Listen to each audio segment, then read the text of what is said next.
Welcome to FFC Top 3, a show where we, your FFC hosts, count things down from 3 to number 1. Thank you for joining us this week. If you have a suggestion for a topic for Top 3, be sure to drop us a note on Twitter at FocusFireChat, in our Discord, or even email us at focusfirechat@gmail.com. This week, we are discussing our top 3, thanks to our Twitter poll, top 3 skills we wish we had, which could go down a whole slew of really weird tangents. And I totally messed that up. I mean, it's fine. It's fine. Oh, we're going with it. Fine. Yep. This is like I'm not even drinking. That's the terrible part. This is just me tired on a Friday night. It's mind bullets. Oh my gosh, yeah. Chat's enjoyed it. I was gonna say something, but I realized I probably shouldn't say it because this is getting recorded. I'll say it in chat later.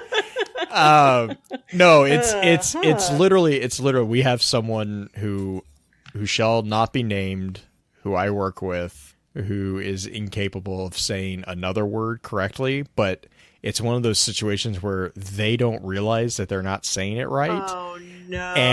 And it's not like that in and of itself. That's what, that is what it is. I do that all the time. Right. I mispronounce words all the time. If you're just joining the show, heads up, you're going to get really enraged with me because I'll mispronounce something without fail.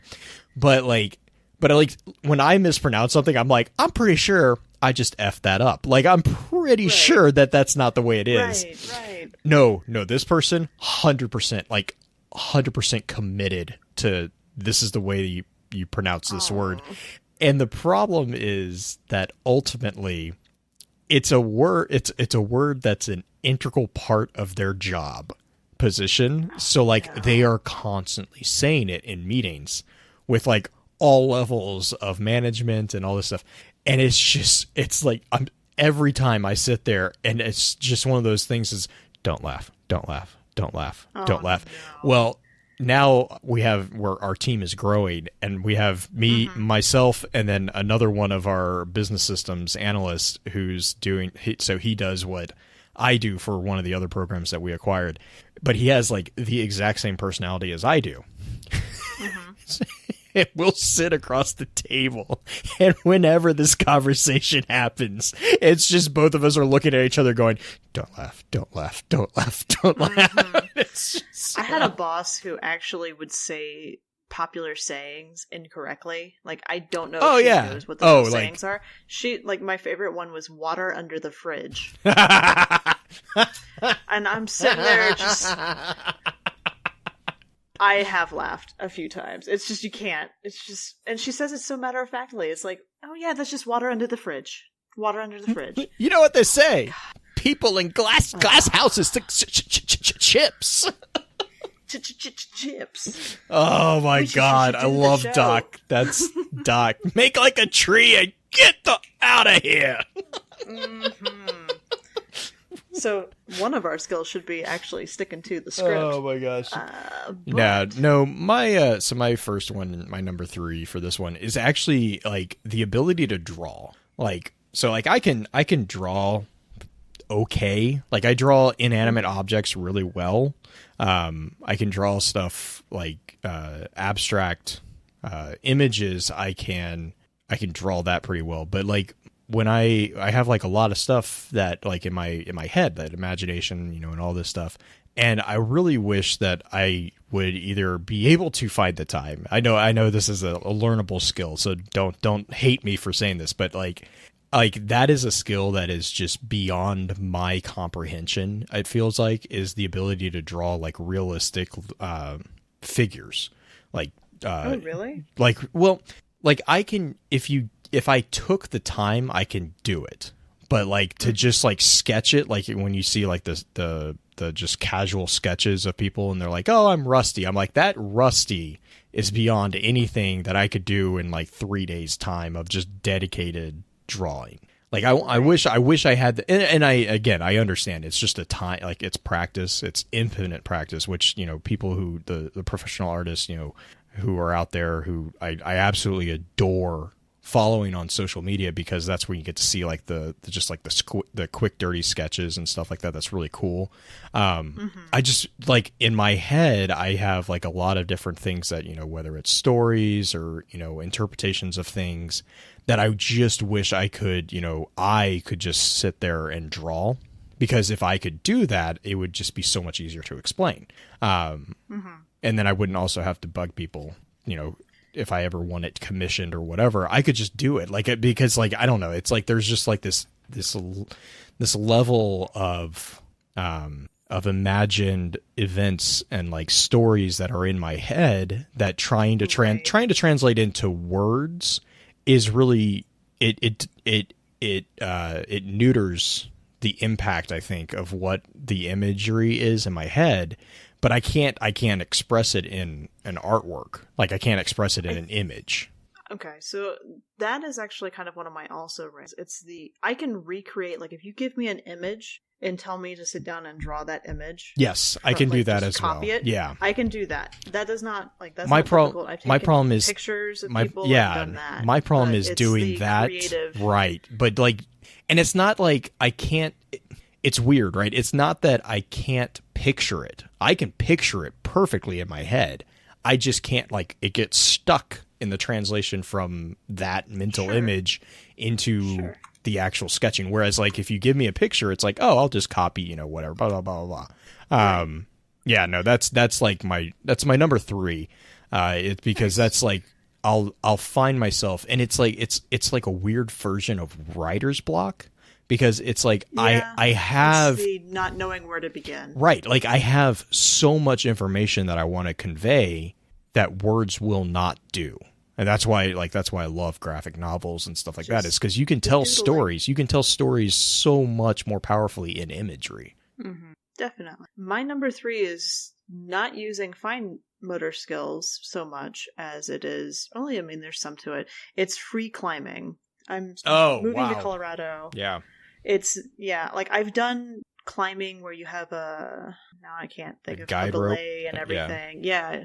I've done that kind of climbing. There's actually a really cool climbing gym in Oklahoma City, not far from Bricktown, and it's a converted grain silo.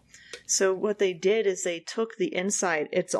You're climbing on the inside, and there's like a few paths outside of it too, but they converted the inside to where you're climbing up it like a climbing gym. And that was a ton of fun. I think Julie and I spent 2 or 3 hours in there just climbing up and down and learning to trust your partner with your life, because they're your belay, and it was great, and it was good bonding experience. They also had really cool belays that were not requiring another person to be there. But that's nice. Free climbing would be really, really interesting, because that's a whole like bouldering essentially. Mm-hmm. Just learning how to be able to do the horizontal climbing and whatnot, and having that strength to be able to maneuver like that. Yeah, that one is. To me, it would seem like it's more like strength training, right? It is, but it's also there's skills in knowing, like if you're doing true bouldering, not like a gym bouldering with the grips. You have to be able to identify things and read the rock and stuff like that. Oh yeah, like to strategize where you're gonna like jump. The thing that like, and it's not just free climbing. It's, you know, any of the scaling. You know, the thing that always blows my mind is watching. Like, first off, it takes immense physical strength to do. Sure. But like the thing that always blows my mind is when they actually have to go upside down. Like, you know, when they're it's not vertical, it'd be like the inverted horizontal climbing. I'm like, I'm like watching because I have friends who climb, and you know, and they'll always have like videos on Instagram or whatever of like their clips. I don't know what you call them. The highlights, I guess. But like they'll always have like one where they're climbing and they have to do like the 90 or greater degree turn where they're all of a sudden like going back down. I'm just like, my brain just is like, there's this thing called gravity, and why is it not working right now? Because that just seems mind-boggling to me. It's an interesting thing to watch. There's one of the hikes that are nearby here. There's a free climbing area we'll see every once in a while when we're out there, just on like a Sunday, whatnot, hiking. They'll take groups out, and it's just fun to sit and watch them. Lots of different places in Colorado for this. But yes, it does seem like a good idea. Man at arms. Anyway. Number 2 it's for you. It's called not having to fear consequences. Yes. I fully embrace this. My number 2 is, it's actually probably more in line with what I do for a job, but it's really, I wish to have a more proficient ability to read and write coding script. And it's one of those things that, again, learnable skill. I'm actually, in the process of teaching myself various code, but it's just also one of those things where it's like, hey, if you're talking about something that I wish I had, that would be definitely on the list. Because it would make life professionally so much easier. It's like I'm at like an introductory level for most code or most scripting code, but it would just be like pushing that to the next level. That particular language in and of itself is a very specific language, which is why it's kind of easy for me to get my feet wet in it. But once you get past that introductory stage, it starts jumping into it's not like I don't even know what to call it, human language.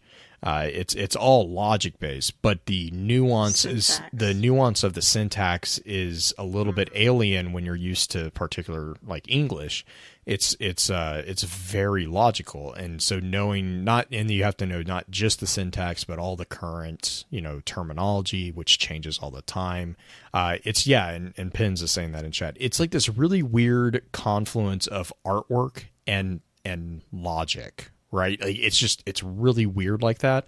But yeah, that's something that I would love. That's one skill that I would love to have more of. You know what I'm noticing about our list so far is yours is very safe type things, and mine are all incredibly huge risk taking activities. Because my number 2 is learning how to play the stock market better. Because I just want to know. See, it's just one of those. I guess my response. First off, that's a very useful skill. I guess except for my number 3, my skills are based in my pragmatic reality. It's not it's not so much, which is just it's just me. But it's like. I was sitting here, we were talking about this a little bit beforehand. I was sitting here and I was like, these are skills that I could see immediate return on, where it's like those other, like what you're talking about, like free climbing, stock market. I've dabbled in that, and like I didn't I have too. I just like, to me, it's just one of those things where it's like, the return of the ROI, if you will, of those particular skills for me in my particular situation would not be as high as the return of these others. Stock market also, we can probably sit here for hours and talk about that one. So fun thing, and I don't know if it's still I'm kind of going to look it up if it's still a thing. There used to be when I was in high school. It's still a thing. Oh my god. When I was in high school, I used to play this online game called Neopets. It has real-time stock. It just came back, actually, if I remember correctly. It wasn't there for a while, and then it came back like I think like a year and a half ago or a year ago. Like it has just recently come back, because I remember when it hit Twitter, and it was like, I thought you were going to do the stock market game, which is what we had to do in high school. Oh, I actually didn't have to take any sort of finance type classes or business classes. Okay. That was actually really fun. Like the stock market game was really cool because it was basically similar to Neopets. I think I never got into the Neopets or Tamagotchis or anything like that.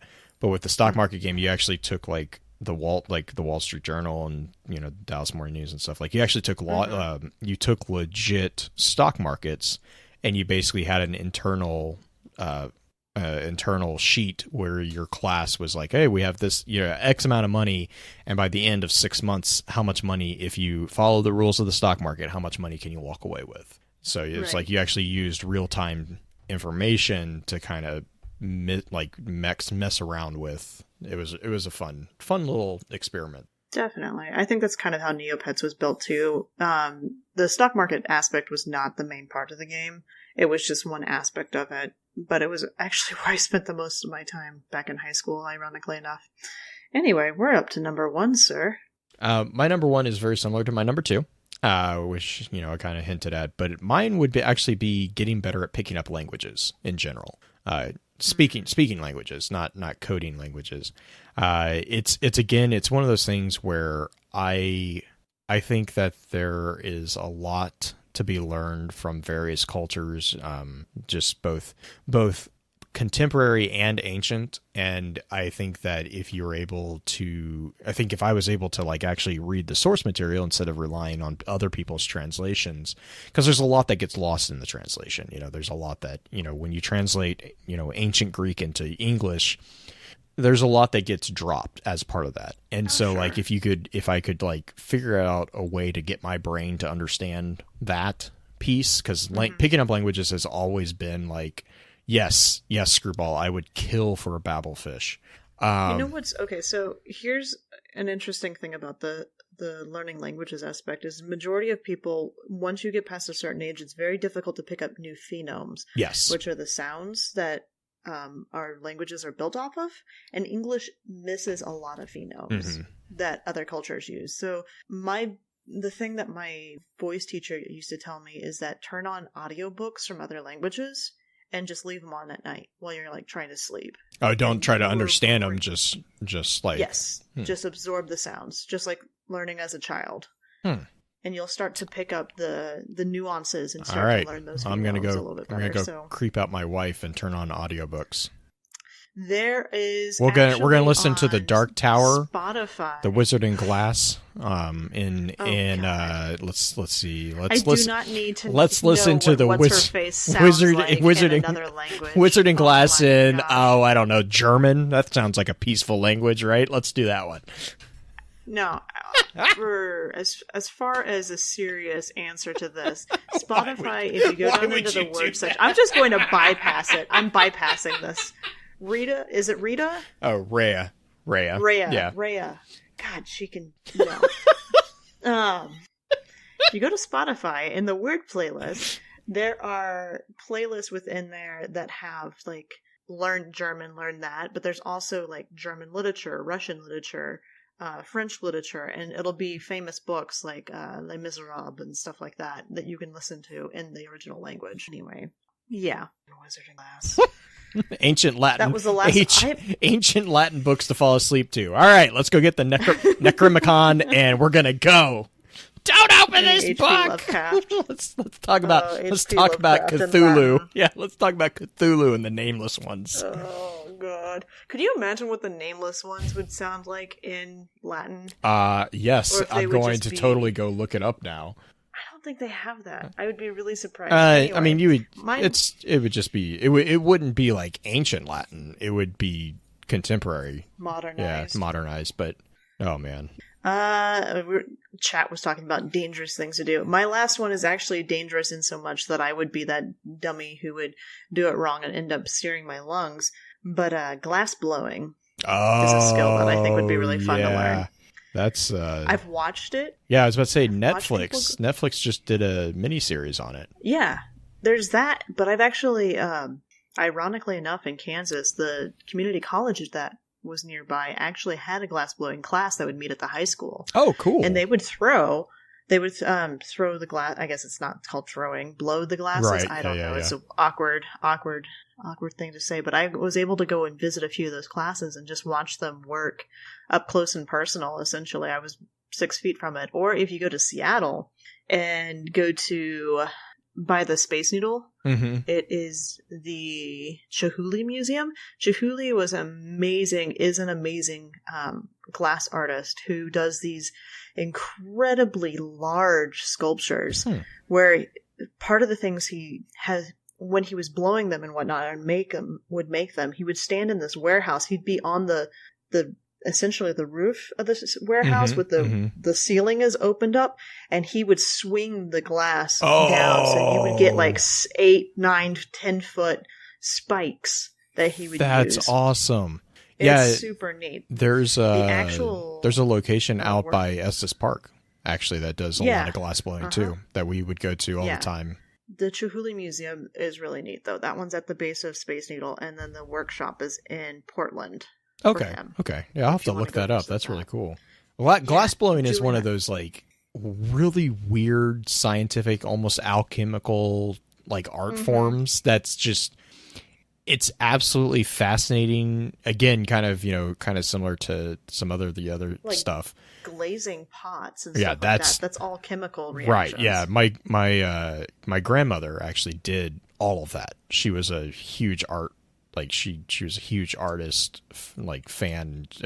That was her job, was basically she was one of the top art teachers in Texas for secondary education.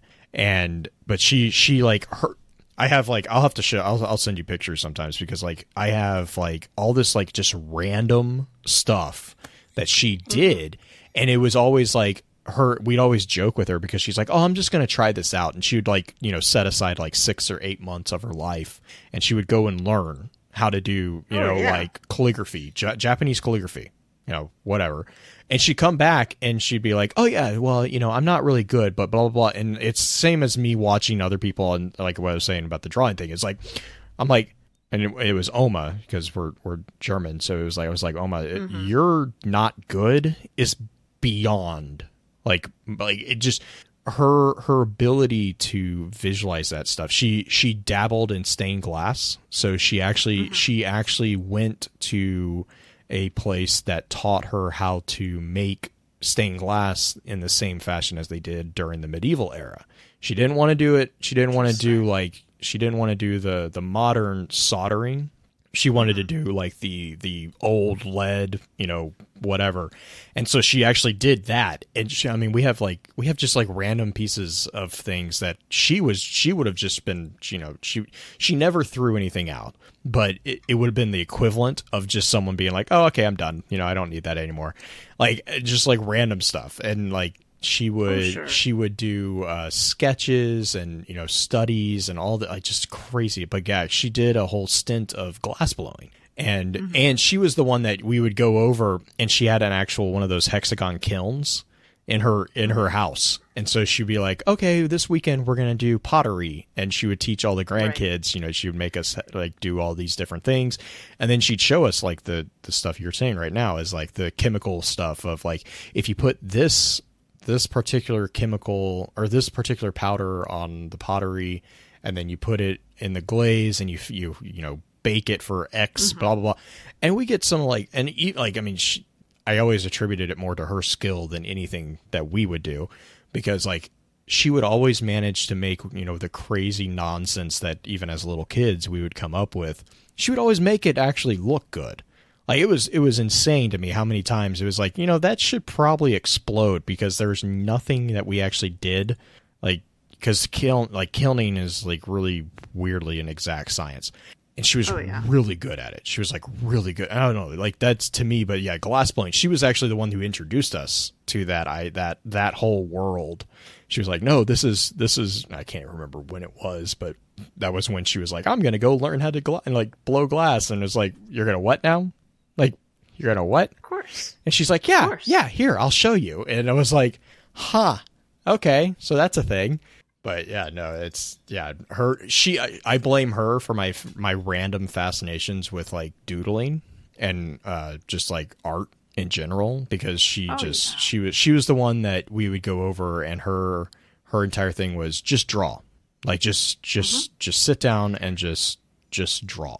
Like it doesn't matter whatever. College we would go to the coffee houses, and he was an art teacher, and I was not. I was just a music person, and we would sit down, and he would hand me a notebook and just markers, and we would doodle, and I was terrible and never came up with anything I thought that was any sort of worthwhile. But I got him back. We would go into like the music building, and I would sit at a piano and I would doodle that way. Right. And just make up songs that way. But yeah. It's one of those things, just creative factors, creative art. It's fun to do. Seems impossible, but it's just a lot of being willing to put a lot of it. Right. Oh yeah. And like the thing with like glass blowing especially, and Man at Arms is saying this too. It's like it's it's pretty safe if you know what you're doing. It's also it can get really like you can get just with anything, as with anything really, you can kind of it can be very dangerous too. But yeah, that's really cool. Yes. That though is top 3 for this week. Did you have anything else? Any other skills that you were like that almost made it? No, I mean not really. No. I'd like better knife skills. I'm decent with a knife, like kitchen knife work. I'm thinking more so. Although like butchering and stuff like that, deer and what able to clean that kind of its own skill. But yeah, I guess now that you say that, like there's some like leather making and stuff like that that I did a bit when I was younger. But it's one of those things where it's like, yeah, like Pins is saying, like throwing knives. It's one of those things where, again, the pragmatic part of my brain just is like, okay, well, that's not going to be helpful right now. Yeah, but it doesn't necessarily have to be a right. You're super pragmatic. It's one of those. Yeah. Again, my worldview is like, I'm like, oh, well, but yeah, like doing like better stuff like that is something that I've thought about before. I've used to do like very introductory level stuff like that and all that, but I just never really went down and dedicated to learning more intermediate or advanced versions of it. Definitely. But thank you for those people who voted on Twitter for the top 3 topic. The poll went pretty well, and that is actually how we are going to be choosing top 3 topics from now on. That poll I will be sending out on Mondays, so keep an eye out on my personal Twitter, Green Eyed Music Lover on Twitter. And yeah, I think that's going to work pretty well for us, and we'll see you next time, because remember, everybody loves a list.